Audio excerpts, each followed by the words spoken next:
What's up, guys? CEO of One today, reminding you to always rinse off your driveways and sidewalks before you start pressure washing and after you pressure wash for sure. After you pressure wash, you're going to have a lot of this leftover Glioxapsomagma bacteria, this brown that you're seeing rinse away.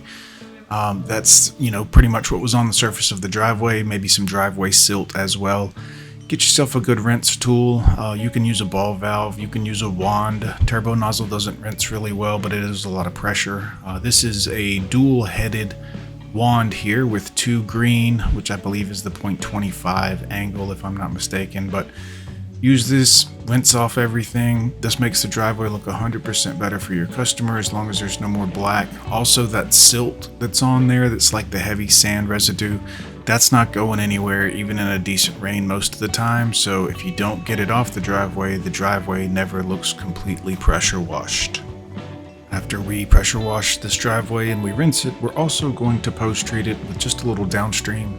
Downstream would be like a 1%, 1.5% sodium hypochlorite will work just fine for post treating all of your concrete work after you rinse it. After you rinse it, not before, otherwise you'll be wasting chemical.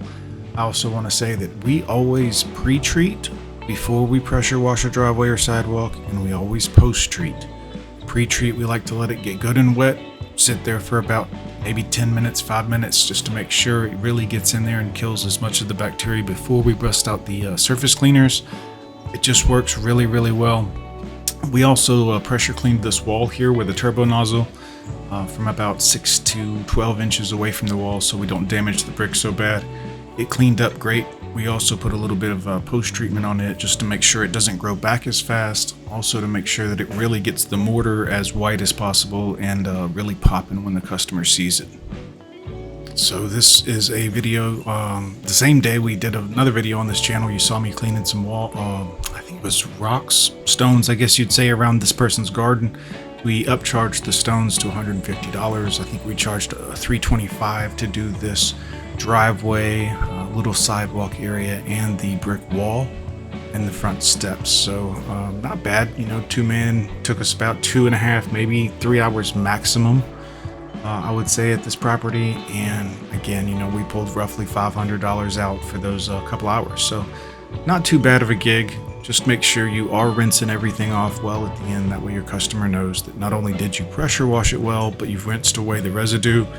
This will also help when it dries. It'll look that much whiter.